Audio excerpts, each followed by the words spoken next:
Hello students, मैं गौतम कुमार आज इस वीडियो में डिस्कस करूंगा क्लास 12th अलजेब्रा का topic matrix and it's determinant, जिसमें मैं लेक्चर 1 में मैं डिस्कस करूंगा matrix and it's type and equality of matrices. Matrix start करने से पहले हम लोग मैट्रिक्स का इंट्रोडक्शन समझें, यानी मैट्रिक्स कहा किसे जाता है।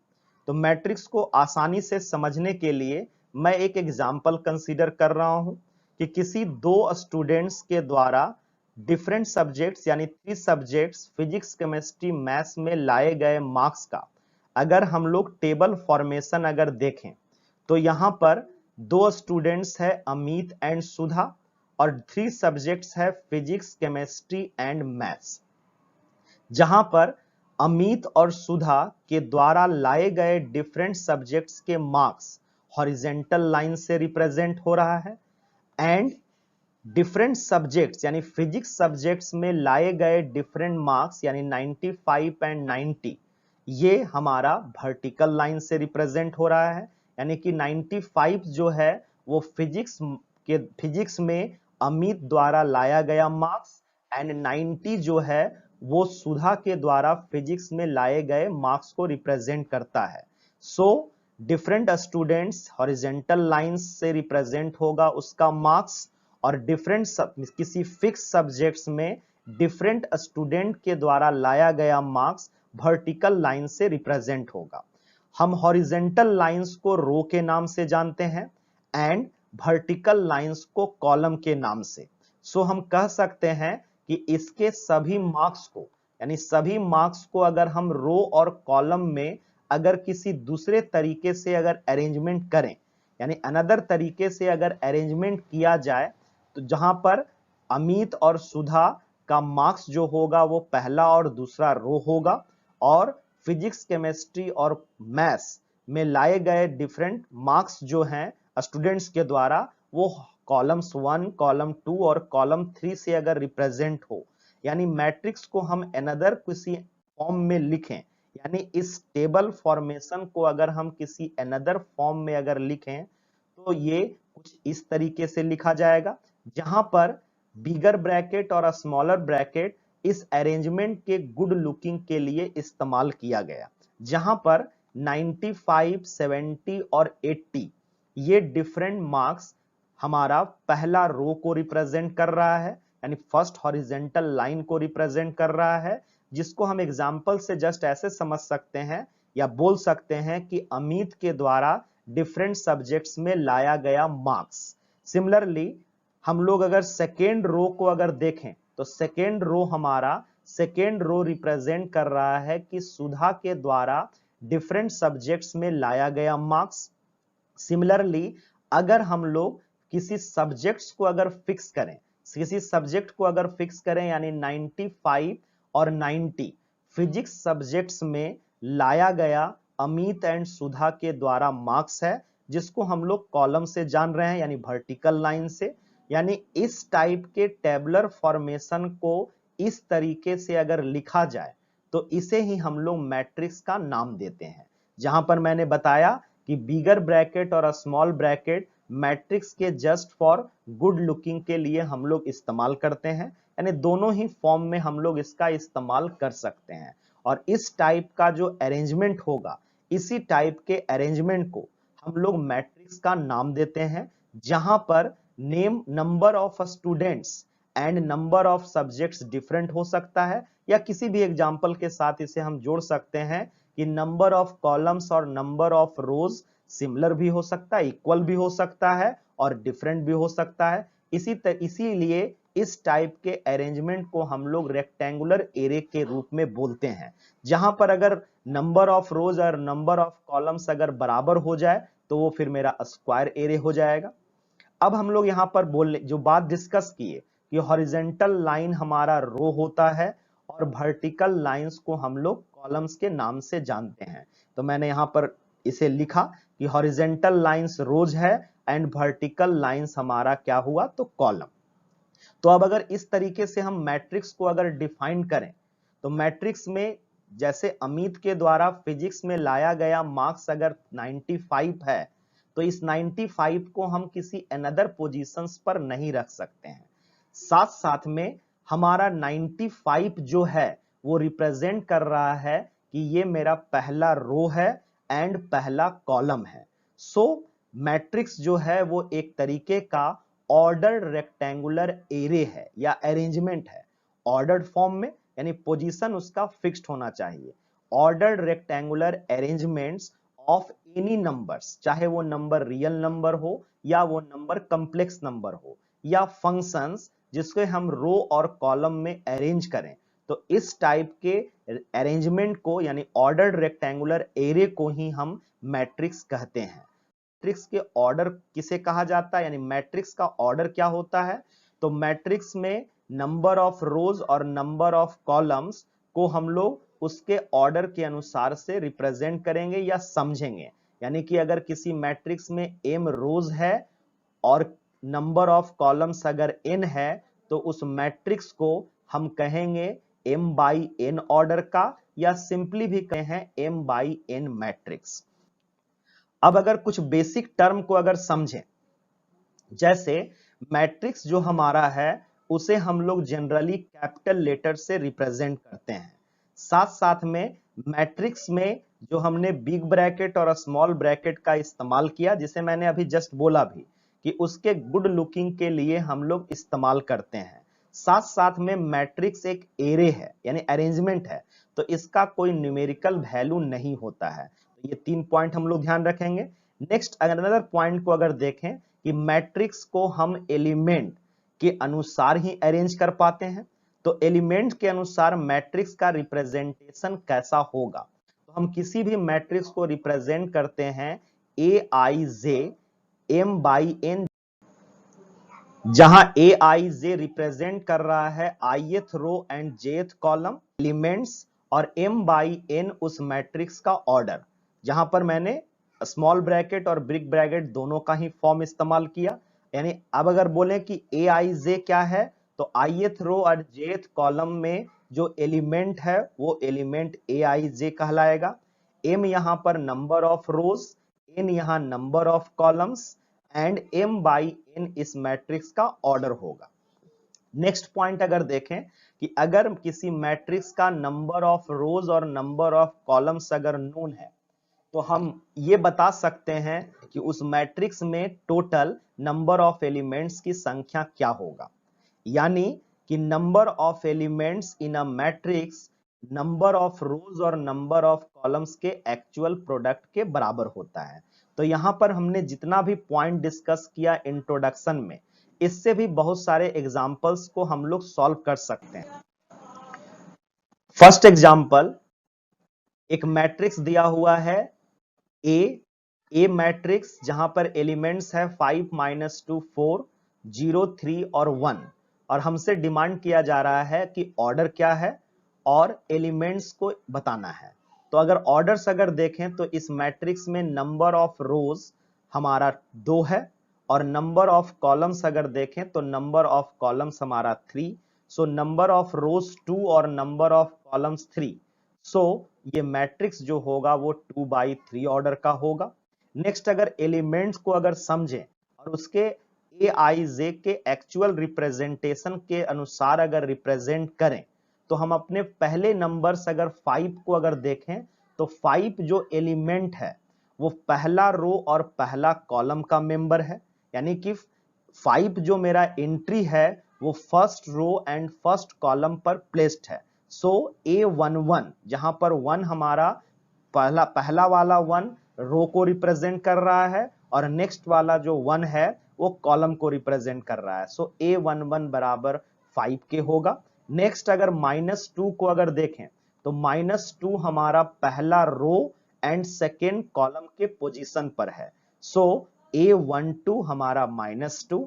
सिमिलरली हम लोग A13 को 4 लिख सकते हैं, यानी फर्स्ट रो थर्ड कॉलम।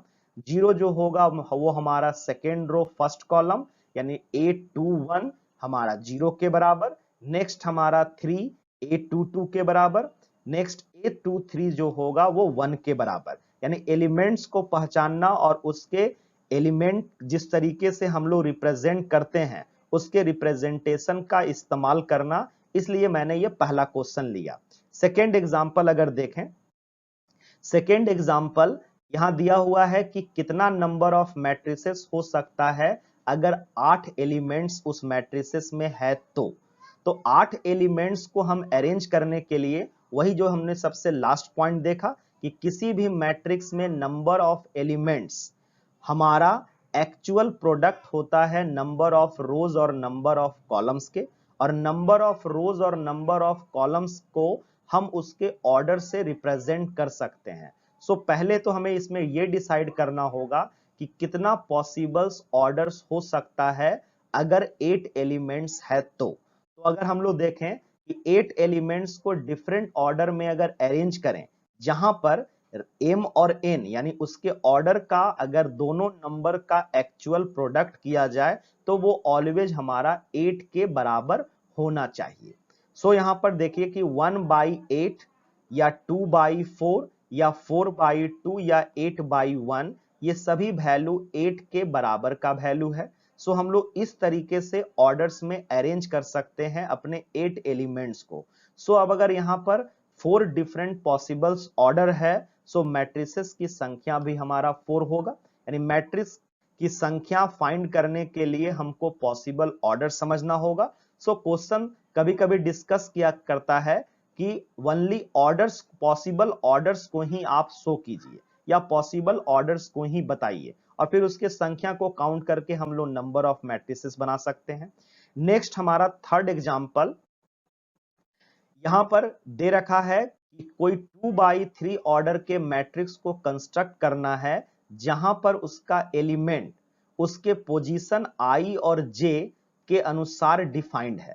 यानी aij, जहां पर aij को कुछ इस तरीके से अरेंज किया गया कि i प्लस j का होल स्क्वायर, जहां पर हम प्रत्येक एलिमेंट्स के i और j के नंबर्स को पहचान सकते हैं। जैसा मैंने पहला एग्जांपल में लिया कि a11 अगर है तो i का वैल्यू 1 है और j का वैल्यू 1 है।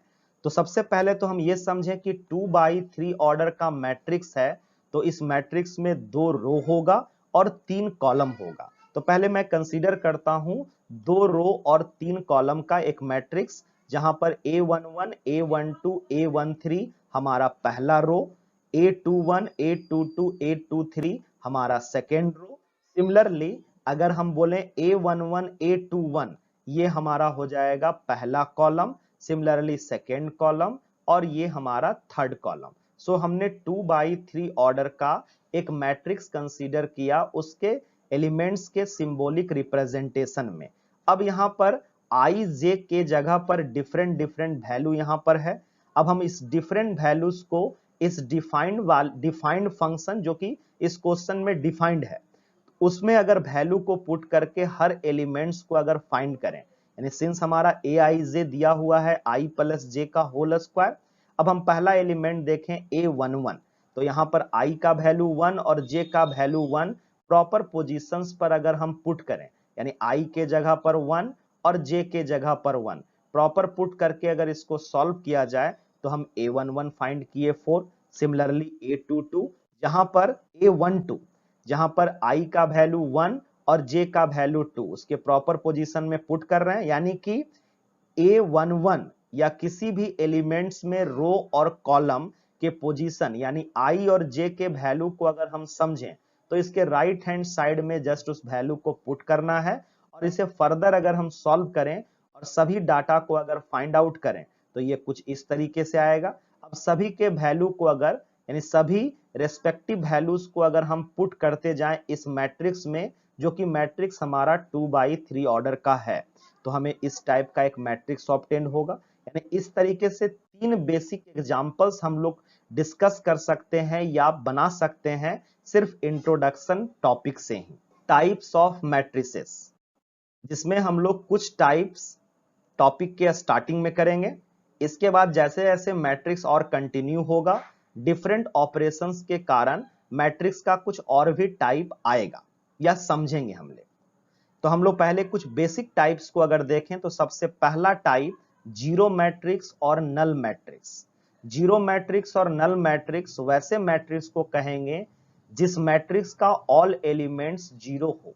यानी किसी मैट्रिक्स का अगर ऑल एलिमेंट्स अगर जीरो है तो हम उस मैट्रिक्स को जीरो मैट्रिक्स और नल मैट्रिक्स कहते हैं। जैसे जस्ट फॉर एग्जांपल अगर देखें, जहां पर एग्जांपल लिए हम लोग 0 0, यानी यहां पर जितना भी मैट्रिक्स ए बी और सी है, सभी मैट्रिक्स में चाहे ऑर्डर कुछ भी हो, सभी मैट्रिक्स का एलिमेंट्स जीरो के बराबर होना चाहिए।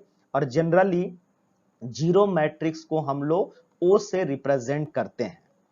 तो ये तो हुआ मेरा पहला जीरो मैट्रिक्स।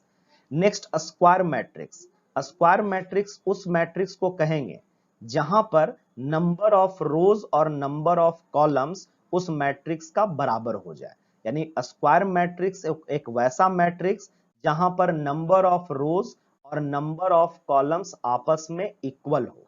तो अब अगर नंबर ऑफ रो और नंबर ऑफ कॉलम अगर इक्वल है, यानी अगर कोई मैट्रिक्स है जिसको हम लोग m बाई n ऑर्डर कह रहे थे, अब यहाँ m और n दोनों आपस में बराबर है।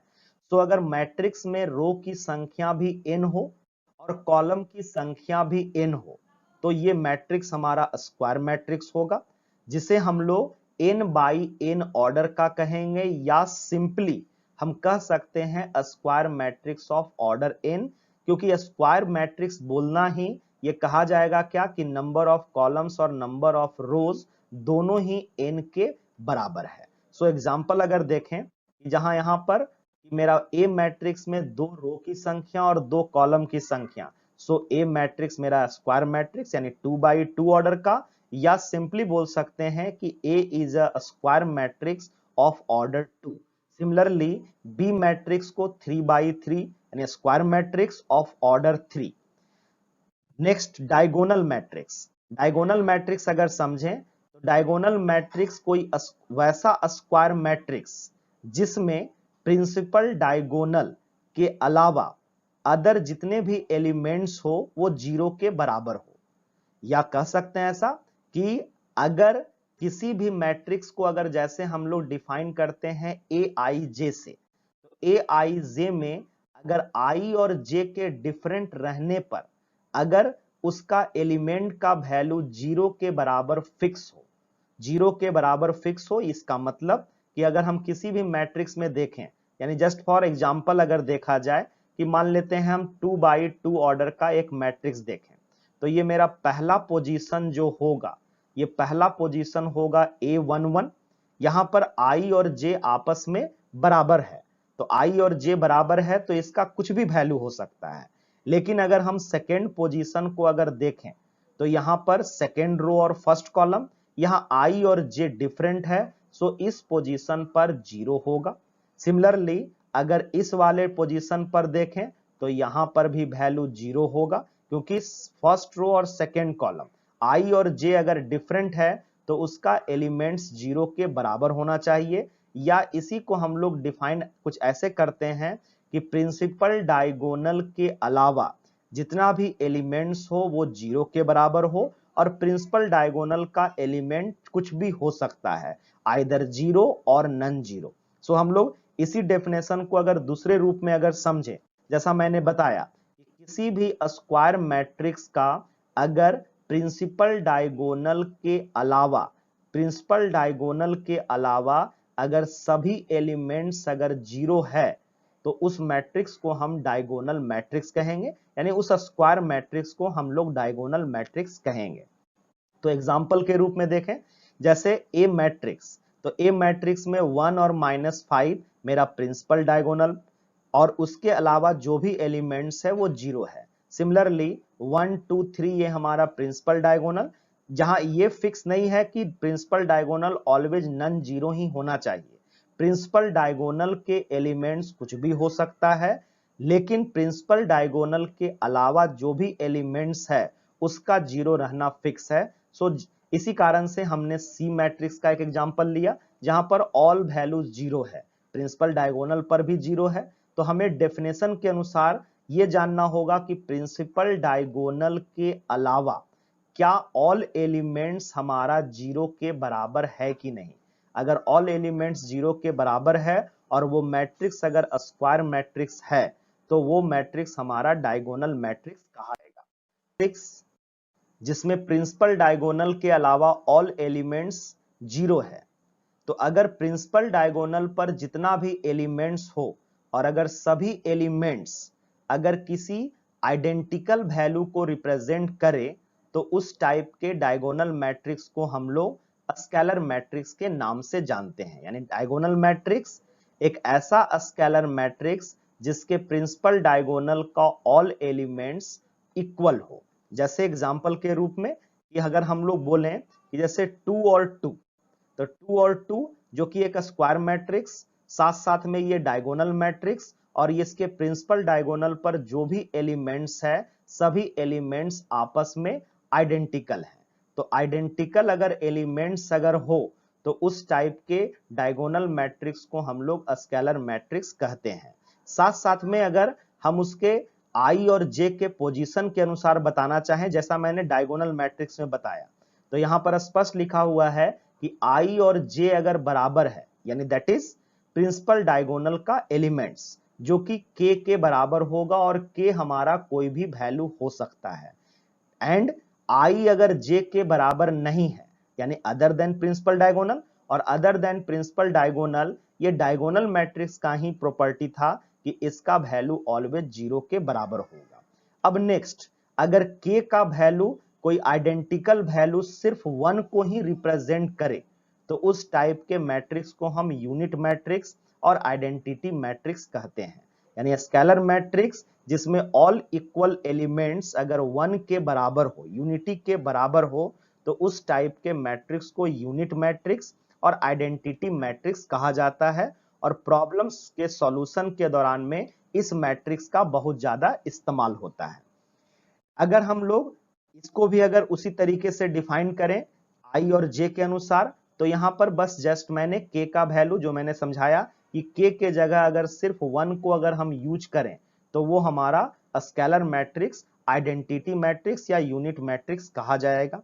यूनिट मैट्रिक्स और आइडेंटिटी मैट्रिक्स को हम लोग आई एन या सिंपली आई से रिप्रेजेंट करते हैं, जहां पर सफिक्स एन जो है वो मैट्रिक्स के ऑर्डर को शो करता है। और ये तो क्लियर ही है कि यूनिट मैट्रिक्स कोई स्केलर मैट्रिक्स है, स्केलर मैट्रिक्स कोई डायगोनल मैट्रिक्स है, और डायगोनल मैट्रिक्स कोई स्क्वायर मैट्रिक्स है। सो यूनिट मैट्रिक्स भी एक स्क्वायर मैट्रिक्स होगा। एग्जाम्पल के रूप में अगर देखें तो यहां पर 1001 जिसको हम लोग लिख सकते हैं कि ये सेकेंड ऑर्डर का है, तो या तो सिंपली आई लिखें या इसको रिप्रेजेंट कर सकते हैं I2 से, जहां पे 2 रिप्रेजेंट कर रहा है identity matrix of second order. Similarly B matrix को हम सिंपली या तो आई लिखें या उसके ऑर्डर के अनुसार लिख सकते हैं I3। कोई भी स्क्वायर मैट्रिक्स के अगर प्रिंसिपल डायगोनल के अपर साइड और लोअर साइड को अगर देखें तो वो एक ट्रायंगुलर फॉर्म करता है। तो कोई भी स्क्वायर मैट्रिक्स, या बोल सकते हैं कि कोई भी, जैसे कि जो हम लोग यहां पर डिस्कस किए थे स्क्वायर मैट्रिक्स और प्रिंसिपल डायगोनल, तो प्रिंसिपल डायगोनल के एबव साइड या उसके बिलो साइड, यानी लोअर पार्ट में देखें या अपर पार्ट में, तो वो एक ट्रायंगुलर फॉर्मेशन करेगा। अगर किसी मैट्रिक्स का, किसी स्क्वायर मैट्रिक्स का अपर ट्रायंगुलर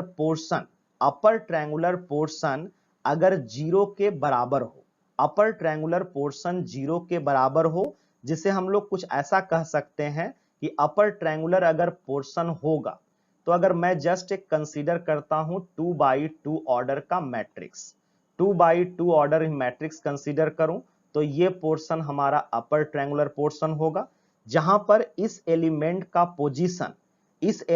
का position first row and second column होगा। तो फर्स्ट रो और सेकेंड कॉलम यानी एलिमेंट अपने रेस्पेक्टिव पोजीशंस में कॉलम का संख्या रो की संख्या से ग्रेटर है। यानी आई का वैल्यू अगर स्मॉलर है जे के वैल्यू से, आई का वैल्यू जे के वैल्यू से अगर स्मॉलर है, और अगर उस केस में ए आई जे 0 के बराबर है, तो हम लोग उसे लोअर ट्रायंगुलर मैट्रिक्स कहेंगे, या इसको दूसरे भाषा में हम लोग कहेंगे कि जिसका प्रिंसिपल डायगोनल के एभव वाला प्रिंसिपल डायगोनल के एभव, यानी द प्रिंसिपल डायगोनल के एभव ऑल एलिमेंट्स अगर 0 के बराबर है तो वो हमारा लोअर ट्रायंगुलर मैट्रिक्स होगा। और सिमिलरली प्रिंसिपल डायगोनल के लोअर पोर्शन का अगर लोअर पोर्शन का टर्म अगर 0 के बराबर है तो उसे हम लोग अपर ट्रायंगुलर मैट्रिक्स हम लोग कहेंगे। जैसे मैंने यहां एग्जांपल लिया कि ये 1 5 प्रिंसिपल डायगोनल, इसका अपर पोर्शन 0 के बराबर यानी सो लोअर ट्रायंगुलर मैट्रिक्स। सिमिलरली यहां पर भी अपर ट्रायंगुलर पोर्शन 0 के बराबर, अपर ट्रायंगुलर पोर्शन 0 के बराबर। यहां कुछ ऐसा नहीं है कि लोअर ट्रायंगुलर पोर्शन हमेशा नॉन जीरो ही होना चाहिए। अपर ट्रायंगुलर पोर्शन को अगर हम देखें, अपर ट्रायंगुलर मैट्रिक्स को अगर देखें तो इसका लोअर ट्रायंगुलर पार्ट हमारा 0 के बराबर होगा। तो हम लोग यहां पर ऐसा कुछ कह सकते हैं कि अगर आई का वैल्यू जे से अगर बड़ा हो और उस सिचुएशन में अगर ए आई जे 0 के बराबर है तो वो मेरा मैट्रिक्स अपर ट्रायंगुलर मैट्रिक्स कहा जाएगा। एग्जाम्पल के रूप में जस्ट इसको भी समझे, जैसे यहां पर प्रिंसिपल डायगोनल और इसके लोअर पार्ट में एलिमेंट्स 0 है, ये भी एक प्रिंसिपल डायगोनल और इसके लोअर पार्ट में सभी एलिमेंट्स 0 के बराबर। ऐसा कहीं नहीं कहा गया रहा है कि अपर ट्रायंगुलर हमारा नॉन जीरो ही होना चाहिए, यानी अपर ट्रायंगुलर कुछ भी हो, लोअर ट्रायंगुलर हमारा लोअर पोर्शन हमारा प्रिंसिपल डायगोनल के वो 0 के बराबर होगा, तब हम उसे अपर ट्रायंगुलर मैट्रिक्स कहेंगे। जैसे एग्जांपल, इस एग्जांपल का सी देखिए और इसका भी सी देखा जाए, दोनों मैंने सिमिलर एग्जांपल ले रखा है। यानी कोई भी अगर डायगोनल मैट्रिक्स है तो वो diagonal matrix lower triangular matrix and upper triangular matrix दोनों ही कंटेन करता है। इसका मीनिंग तो यही हुआ, जो कि हमारा best example C number example है। Horizontal matrix next type. Horizontal matrix हम उस मैट्रिक्स को कहेंगे जिसमें नंबर ऑफ रोज जो हो वो नंबर ऑफ कॉलम से कम हो। नंबर ऑफ रोज अगर नंबर ऑफ कॉलम से अगर कम है तो उस टाइप के मैट्रिक्स को हम लोग हॉरिजेंटल मैट्रिक्स कहते हैं। जिसका जस्ट एग्जांपल, यानी ए मैट्रिक्स में अगर देखें तो यहां पर रो की संख्या यहां हमारा 2 है और कॉलम की संख्या यहां पर 3। सिमिलरली बी मैट्रिक्स में रो की संख्या 1 और कॉलम की संख्या 3, यानी कॉलम की संख्या से रो का संख्या अगर कम होगा तो वो हॉरिजेंटल मैट्रिक्स। और ये सब टाइप ज्यादा प्रॉब्लम्स में इस्तेमाल नहीं होता है, इसको जस्ट हम लोग फॉर स्टडी या ऑब्जेक्टिव क्वेश्चंस के लिए यूज कर सकते हैं। वर्टिकल मैट्रिक्स जस्ट इसका अपोजिट, यानी नंबर ऑफ कॉलम्स अगर नंबर ऑफ रोज से अगर कम हो जाए, यानी नंबर ऑफ कॉलम्स अगर नंबर ऑफ रोज से अगर कम हो जाए तो उस केस में हम इस मैट्रिक्स को हॉरिजेंटल मैट्रिक्स नहीं, यहां वर्टिकल मैट्रिक्स होना चाहिए, गलती से लिखा हुआ है, वर्टिकल मैट्रिक्स इसको हम लोग कहेंगे। वर्टिकल मैट्रिक्स यानी कि m का वैल्यू अगर n के रेस्पेक्ट में अगर बिगर है तो उस मैट्रिक्स को हम लोग वर्टिकल मैट्रिक्स कहते हैं, यानी कि number of columns number of रोज से कम होगा। और यहां दोनों एग्जांपल ए और बी में स्पष्ट दिख रहा होगा कि ए मैट्रिक्स में कॉलम्स की संख्या 2 और रो की संख्या यहां पर 3 है। So number of column less than है नंबर ऑफ रोज से, तो ये मैट्रिक्स हमारा वर्टिकल मैट्रिक्स। रो मैट्रिक्स उस मैट्रिक्स को कहेंगे जिस मैट्रिक्स में सिंगल रो हो। तो किसी मैट्रिक्स में अगर ओनली 1 रो है तो वो मैट्रिक्स हमारा रो मैट्रिक्स कहलाएगा। ए और बी दोनों एग्जांपल में अगर देखा जाए तो ए मैट्रिक्स में रो की संख्या 1 और कॉलम की संख्या 3 है, और बी मैट्रिक्स में अगर देखें तो यहाँ रो की संख्या 1 और कॉलम की संख्या 1। तो हमें जस्ट डेफिनेशन से मतलब है कि 1 रो है अगर तो वो मैट्रिक्स हमारा रो मैट्रिक्स कहलाएगा। और सिमिलरली कॉलम मैट्रिक्स को डिफाइन कर सकते हैं, a matrix having only 1 column is called column matrix. दोनों ही एग्जांपल में बी मैट्रिक्स जो है वो एक रो और एक कॉलम को रिप्रेजेंट करता है। सो इस टाइप का example row matrix and column matrix both होगा।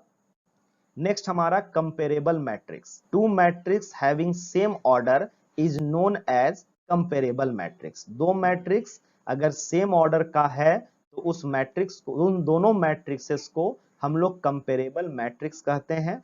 जस्ट एग्जांपल अगर देखें तो यहाँ ए मैट्रिक्स और बी मैट्रिक्स दोनों ही मैट्रिक्स 2/3 ऑर्डर का है। एलिमेंट्स आपस में क्या है उससे कोई मतलब नहीं, ऑर्डर्स को हम लोग सिर्फ कंपेयर करते हैं। नेक्स्ट अगर देखें इक्वलिटी ऑफ मैट्रिसेस, यानी हम लोग 11 डिफरेंट टाइप्स ऑफ मैट्रिसेस देखें। इसके बाद हम लोग और भी टॉपिक्स में डिफरेंट ऑपरेशन के कारण मैट्रिक्स का कुछ और भी टाइप्स देखेंगे। नेक्स्ट हमारा इक्वलिटी ऑफ मैट्रिसेस, तो वैसा कंपेरेबल मैट्रिक्स जिसमें एलिमेंट्स भी कॉरस्पॉन्डिंग एलिमेंट्स भी आइडेंटिकल हो जाए, तो उस कंपेरेबल मैट्रिक्स को हम लोग कहते हैं इक्वलिटी ऑफ मैट्रिसेस या इक्वल मैट्रिसेस। यानी इक्वलिटी ऑफ मैट्रिसेस, अगर कोई दो मैट्रिक्स है ए बराबर ए आई जे और बी बराबर बी आई जे, और ये दोनों मैट्रिक्स इक्वल तब कहा जाएगा जब वो कंपेरेबल होना चाहिए, मतलब दोनों का ऑर्डर आपस में सेम हो, यानी A and B have same order, as well as corresponding elements equal होना चाहिए, यानी ए आई जे बी आई जे के बराबर होना चाहिए। यानी A11 अगर है तो वो B11 के बराबर होगा, A12 B12 के बराबर होगा, तो हम लोग उसे इक्वल मैट्रिक्स कहेंगे। और यहाँ पर A और B मैंने दो एग्जाम्पल लिया जिसमें ऑर्डर भी same as well as corresponding elements भी सेम है, यानी पहला रो पहला कॉलम यानी A11 और यहाँ B11 दोनों 1 को रिप्रेजेंट कर रहा है, यानी similarly all value equal value को ही रिप्रेजेंट करता है, तो ये हमारा A and B equal matrices कहा जाएगा। इंट्रोडक्शन और टाइप्स ऑफ मैट्रिसेस और इक्वलिटी ऑफ मैट्रिसेस पर बेस्ड करके एनसीईआरटी में एक्सरसाइज 3.1 दिया हुआ है, तो हम लोग एनसीईआरटी 3.1 का क्वेश्चन डिस्कस करें। पहला क्वेश्चन इसने दे रखा है कि एक मैट्रिक्स है जिसमें आप मैट्रिक्स के ऑर्डर को बताइए, number of elements as well as कुछ एलिमेंट्स को बताना है, जैसा मैंने एग्जांपल पहले भी लिया। तो पहला ए मैट्रिक्स में अगर हम ऑर्डर को देखें तो ए मैट्रिक्स में रोज की संख्या 3 है और कॉलम की संख्या 4, सो इसका ऑर्डर जो होगा वो 3/4 होना चाहिए। नेक्स्ट एलिमेंट्स को अगर देखें तो आइदर हम एलिमेंट्स को काउंट करें, या बेटर होगा कि अगर हम रो और कॉलम की संख्या को अगर समझते हैं, जैसा मैंने बताया कि रो और कॉलम के एक्चुअल संख्या के एक्चुअल प्रोडक्ट उसके नंबर ऑफ एलिमेंट्स को रिप्रेजेंट करता है, तो 3 को 4 से अगर मल्टीप्लाई किया जाए तो 12 नंबर ऑफ एलिमेंट्स इसका होगा, यानी उसका ऑर्डर चूंकि 3/4 था, तो एक्चुअल प्रोडक्ट अगर रो और कॉलम की संख्या का अगर करें तो नंबर ऑफ एलिमेंट्स को रिप्रेजेंट करेगा। नेक्स्ट A13 हमसे डिमांड कर रहा है, तो A13 मतलब फर्स्ट रो और थर्ड कॉलम, तो फर्स्ट रो और थर्ड कॉलम हमारा 19 होगा क्योंकि यही फर्स्ट रो और थर्ड कॉलम है। A21 मतलब second row and first column, तो सेकेंड रो और फर्स्ट कॉलम ये 35 है। नेक्स्ट A33 यानी third row and third column, तो थर्ड रो और थर्ड कॉलम -5, यानी प्रॉपर पोजीशन को समझने के लिए ये एग्जांपल दिया हुआ है। नेक्स्ट A24 यानी second row and fourth element fourth column, तो सेकेंड रो और फोर्थ कॉलम 12 को रिप्रेजेंट कर रहा है, यानी 12 के द्वारा रिप्रेजेंट हो रहा है। A23 यानी सेकेंड रो और थर्ड कॉलम, सो 5/2 इसका वैल्यू होगा। यानी पहला एग्जांपल में हमारा एक सिंपल बेसिक आइडिया क्लियर किया गया, या इंट्रोडक्शन में हम लोग जितने भी टॉपिक पढ़े हैं ये पूरा एक्सरसाइज उसी को कवर करेगा। नेक्स्ट एग्जांपल, ऐसा भी एग्जांपल हमने लिया था कि 8 एलिमेंट्स को, और यहां पर क्वेश्चन दिया हुआ है कि 24 एलिमेंट्स अगर हो तो क्या पॉसिबल ऑर्डर्स हो सकता है, या अगर 13 एलिमेंट्स हो तो क्या पॉसिबल ऑर्डर होगा। तो पॉसिबल ऑर्डर फाइंड करने के लिए हमने बताया कि दो नंबर का प्रोडक्ट जो कि 24 को रिप्रेजेंट करे, ऐसा इसलिए कि नंबर ऑफ रोज और नंबर ऑफ कॉलम्स का एक्चुअल प्रोडक्ट उसके नंबर ऑफ एलिमेंट्स को रिप्रेजेंट करता है। जैसा मैंने एक पॉइंट बताया था कि अगर किसी मैट्रिक्स का ऑर्डर m/n है तो m और n का एक्चुअल प्रोडक्ट जो होगा वो हमारा नंबर ऑफ एलिमेंट्स को रिप्रेजेंट करेगा। तो नंबर ऑफ एलिमेंट्स अगर 24 है तो हम कितने कितने पॉसिबल ऑर्डर में लिख सकते हैं, यानी कितने दो नंबर का प्रोडक्ट हमारा 24 के बराबर होगा। तो सभी को अगर अरेंज करें सिस्टमेटिक तरीके से तो 1/24, 2/12, इस तरीके से सभी को अगर देखा जाए तो सभी नंबर्स का प्रोडक्ट, यानी सभी जो भी यहाँ पर केसेस लिया गया सभी का अगर प्रोडक्ट अगर निकालें तो ऑलवेज वो 24 को रिप्रेजेंट करेगा। सो इतना डिफरेंट पॉसिबल ऑर्डर्स हो सकता है अगर एलिमेंट्स 24 है तो। सो ये हमारा रिजल्ट होगा। सिमिलरली अगर 13 को अगर देखें तो 13 को भी अरेंज करने के लिए आइदर 1/13 लिखें या 13/1, यही दो पॉसिबल ऑर्डर हो सकता है जो कि हमारा ये प्रोडक्ट 13 को रिप्रेजेंट करेगा। इसके अलावा 13 का और कोई दो फैक्टर कंटेन करने वाला मीन्स कोई भी दो फैक्टर में हम एक्सप्रेस नहीं कर सकते हैं अदर देन 1/13 और 13/1 के। थर्ड एग्जांपल भी सिमिलर उसी टाइप का, 18 एलिमेंट्स है, अगर 18 एलिमेंट्स और क्या पॉसिबल ऑर्डर है, और फिर अगर 5 एलिमेंट्स हो तो क्या पॉसिबल होगा। तो 18 को फिर से हम दो नंबर के प्रोडक्ट में लिखेंगे और वो डिफरेंट अरेंजमेंट्स होगा या पॉसिबल ऑर्डर्स होगा। तो अगर पॉसिबल ऑर्डर अगर देखें तो 1/18 18 को रिप्रेजेंट किया, 2/9 एक्चुअल प्रोडक्ट 18 को, 3/6 6/3 9/2 और 18/1 सभी एक्चुअल प्रोडक्ट अगर किया जाए उसके m और n के वैल्यू को तो वो 18 को ही रिप्रेजेंट कर रहा है। सो ये डिफरेंट 6 पॉसिबल ऑर्डर हो सकता है, यानी 6 मैट्रिसेस का फॉर्मेशन होगा। सिमिलरली अगर 5 को अगर देखें तो 5 1/5 और 5/1 के फॉर्म में ही लिख सकते हैं। सो इसका दो पॉसिबल ऑर्डर्स होगा या हम लोग कह सकते हैं कि दो मैट्रिक्स का फॉर्मेशन होगा।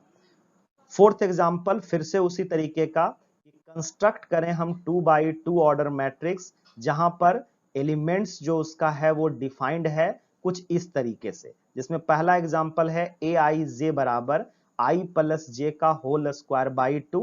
ऐसा भी एग्जांपल हमने देखा कि प्रत्येक मैट्रिक्स में i और j के टर्म को अगर हम समझें और जो भी फंक्शन डिफाइंड है यानी जो भी एलिमेंट्स डिफाइंड है उसमें अगर वैल्यू को अगर हम लोग पुट करते जाएं, सबसे पहले हम 2/2 एक मैट्रिक्स कंसीडर करें कि a11 a12 a21 a22।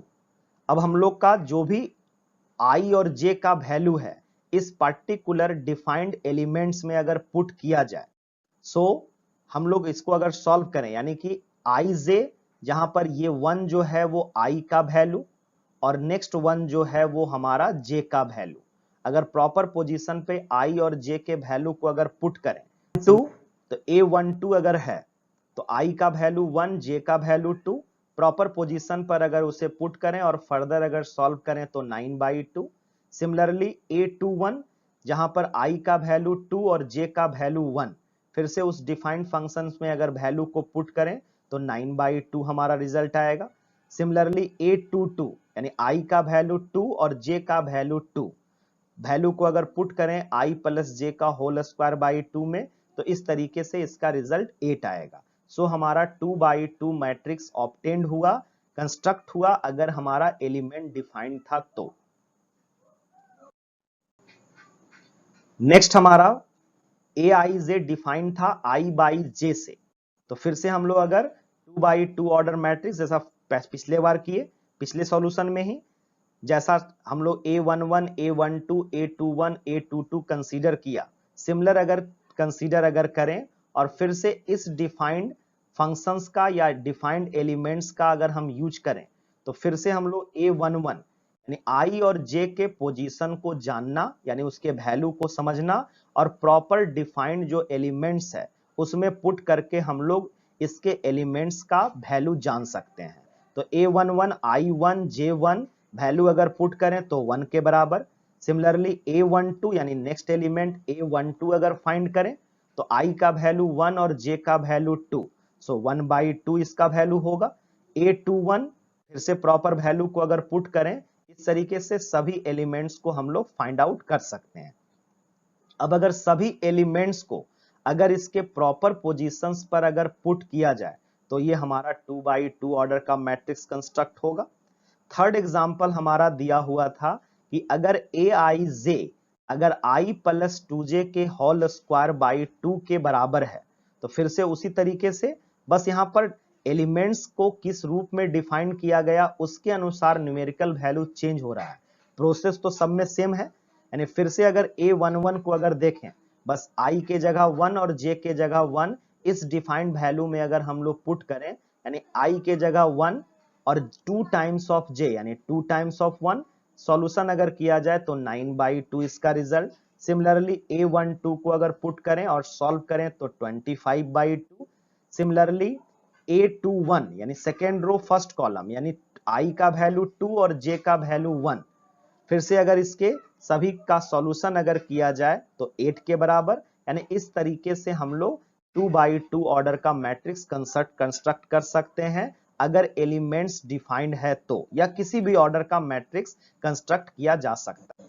Next example दे रखा है थोड़ा सा ज्यादा कैलकुलेटिव कि 3x4 ऑर्डर का मैट्रिक्स कंस्ट्रक्ट करना है जहां एलिमेंट कुछ इस तरीके से डिफाइंड है।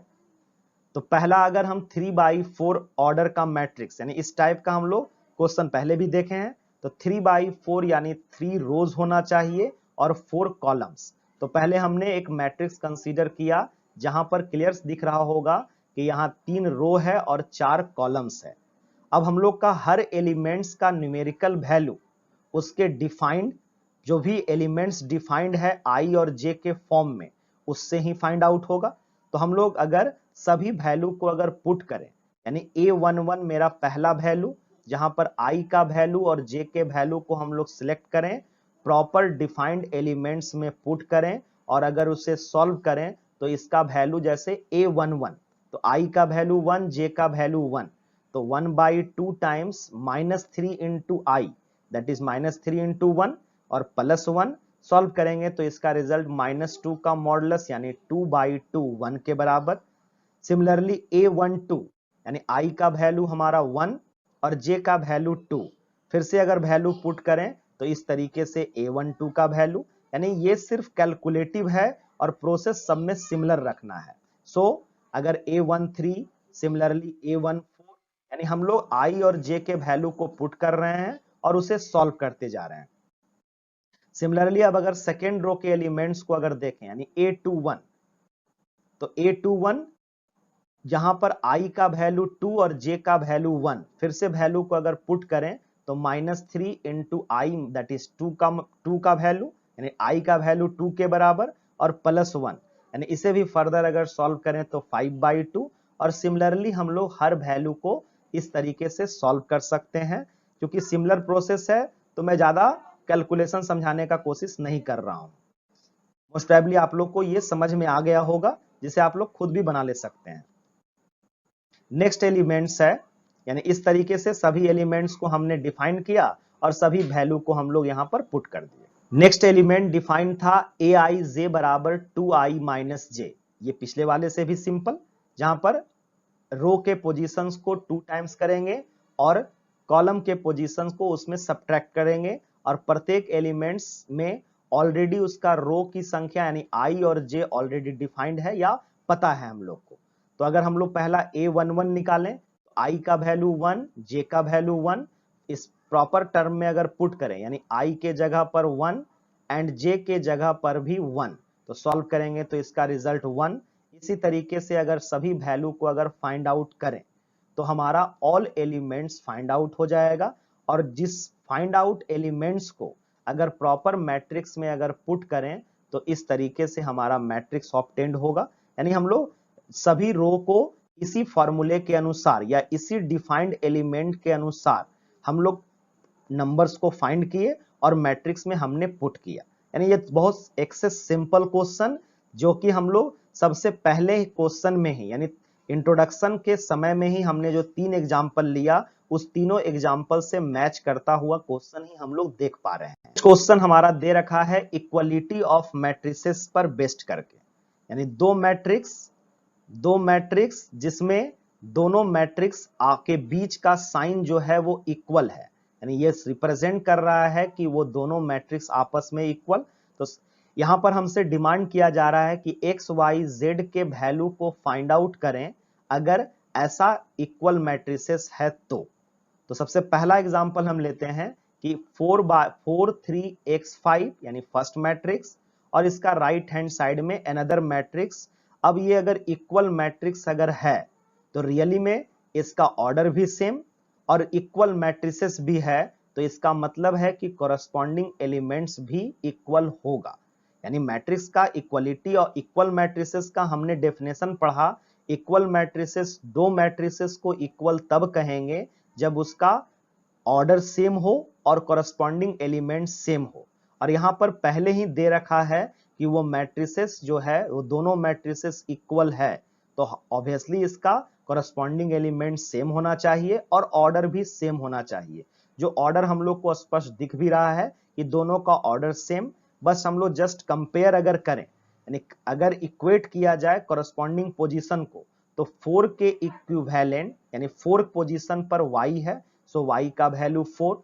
सिमिलरली x के पोजीशन पर 1 यानी x बराबर 1 और z के पोजीशन पर हमारा 3 है यानी z बराबर 3। यानी दोनों तरफ अगर इक्वेट करें तो हम लोग x y z के वैल्यू को फाइंड आउट कर सकते हैं। एक सिंपल क्वेश्चन जिसमें चाहे तो और भी कॉम्प्लिकेटेड इक्वेशंस बना सकता है। जैसे सेकेंड एग्जांपल अगर देखें, सेकेंड एग्जांपल में भी कोई दोनों तरफ 2x2 ऑर्डर का मैट्रिक्स यानी सेम ऑर्डर और दोनों इक्वल है। अब यहां पर सबको कंपेयर करें तो x प्लस वाई जो है वो 6 के बराबर, यानी दोनों तरफ अगर इक्वेट करें तो x प्लस वाई बराबर 6, जिसे हम लोग एंड नेक्स्ट अगर x और y देखें तो x और y जो है वो 8 के बराबर। हमने पहले इन दोनों का कंपेयर इसलिए किया कि x और y के वैल्यू को डिटेक्ट करने के लिए x और y बेस्ड दो इक्वेशन होना चाहिए और इन दोनों इक्वेशन को पहले हम यहां से इक्वेट किए। यानी सिमिलरली 5 प्लस जेड बराबर 5 भी यहां से एक्सट्रैक्ट होगा, जिसे हम लोग इस इक्वेशन के सॉल्यूशन के बाद देखते हैं। जैसे 5 प्लस जेड बराबर 5 प्लस जेड बराबर 5, तो यहां पर z का वैल्यू 0 के बराबर। अब हम लोग फर्दर 1 और 2 को अगर सॉल्व करें, 1 और 2 को अगर सॉल्व करें तो फ्रॉम इक्वेशन फर्स्ट जो कि सॉल्यूशन y को हम लोग y को रहने दिए और x को बराबर के दूसरे साइड, तो y बराबर 6 माइनस एक्स। अब इस y के वैल्यू को अगर सेकेंड इक्वेशन में अगर पुट करें और फर्दर अगर इसे सॉल्व किया जाए तो ये एक जस्ट एक quadratic equation x square minus 6x plus 8 यानी एक्स वाई इक्वल टू 8, तो y के वैल्यू को हमने पुट किया, फर्दर इसका ब्रैकेट ब्रेक किए और इसे क्वाड्रेटिक इक्वेशन यानी बराबर के दूसरे साइड ले जाकर क्वाड्रेटिक इक्वेशन का फॉर्म बनाए।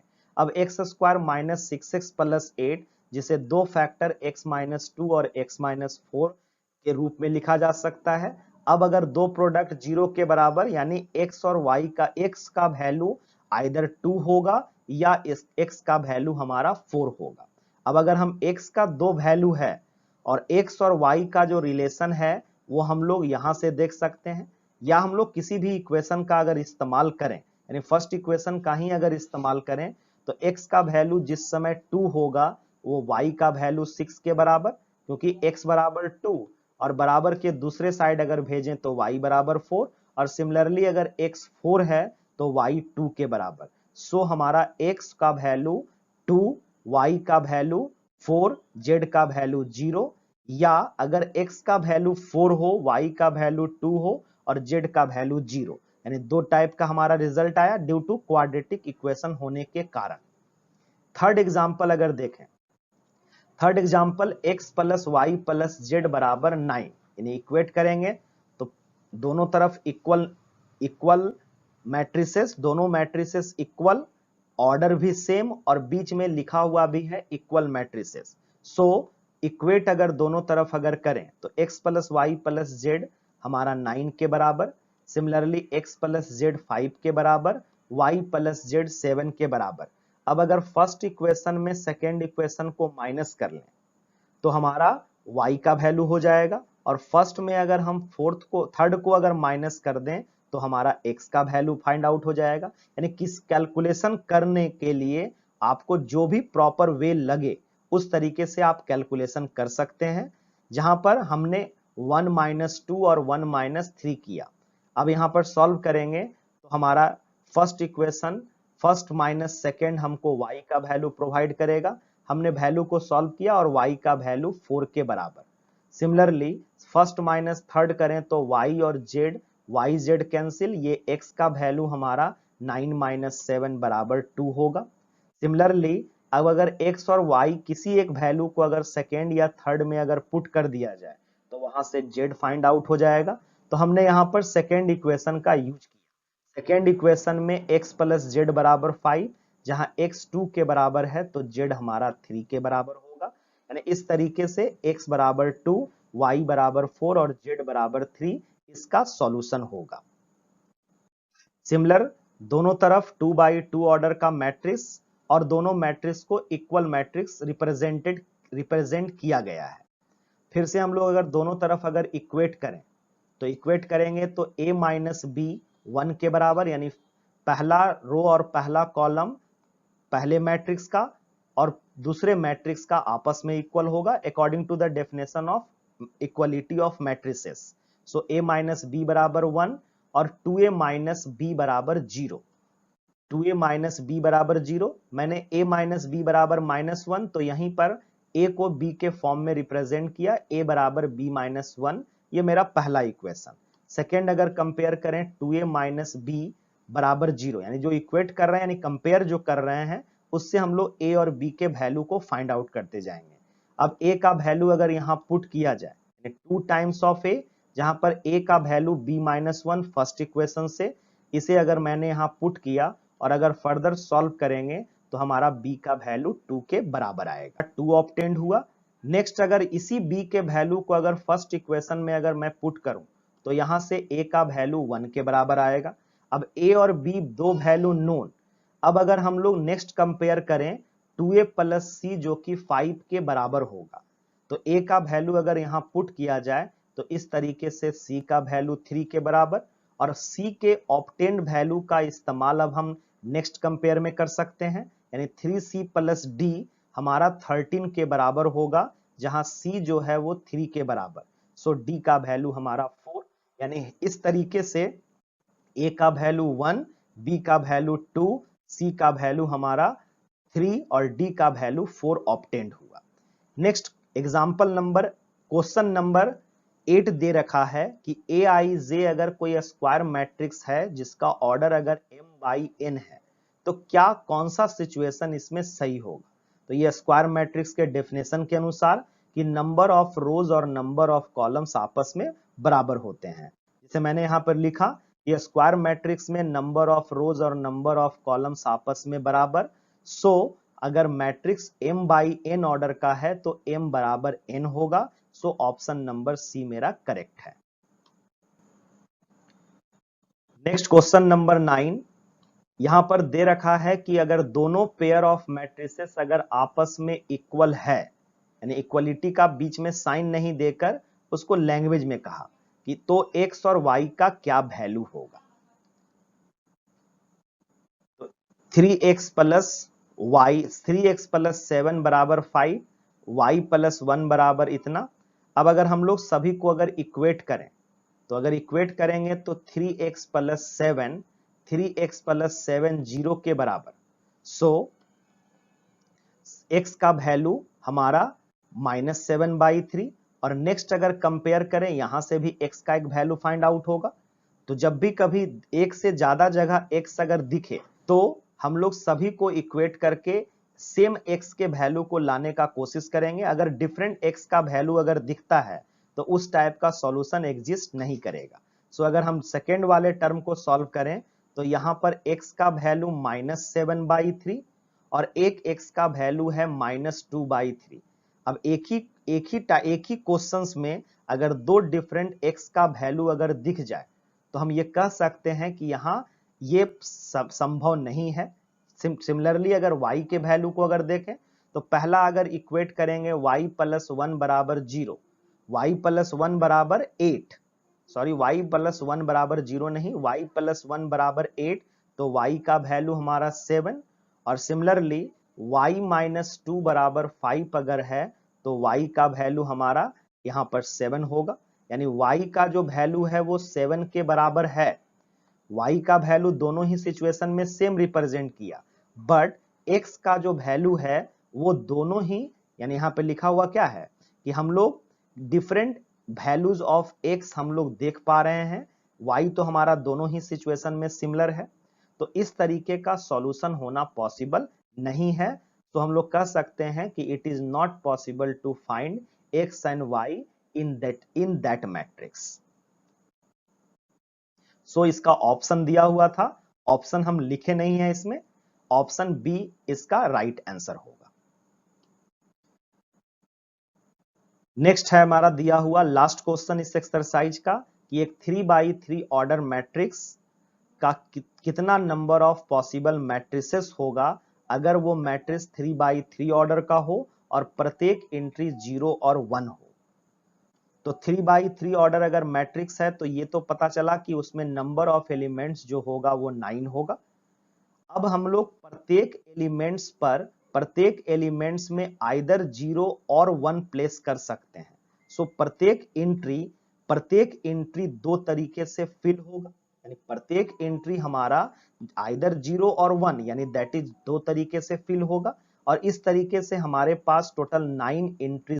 फंडामेंटल प्रिंसिपल ऑफ काउंटिंग का मल्टीप्लिकेशन रूल के अनुसार सभी वेज को आपस में हम लोग प्रोडक्ट करेंगे, और सभी को अगर प्रोडक्ट किया जाए जितना नंबर ऑफ एंट्रीज है, और प्रत्येक एंट्रीज अगर दो तरीके से, सो 9 एंट्रीज 2 इंटू 2 इंटू 2 9 टाइम्स होगा, या इसी को हम लोग सिमिलरली कह सकते हैं 2 का पावर 9, जिसे हम लोग 512 लिखेंगे, यानी यहाँ पे required number of possible matrix जो होगा वो 512, यानी ऑप्शन नंबर हमारा डी जो है वो करेक्ट ऑप्शन है।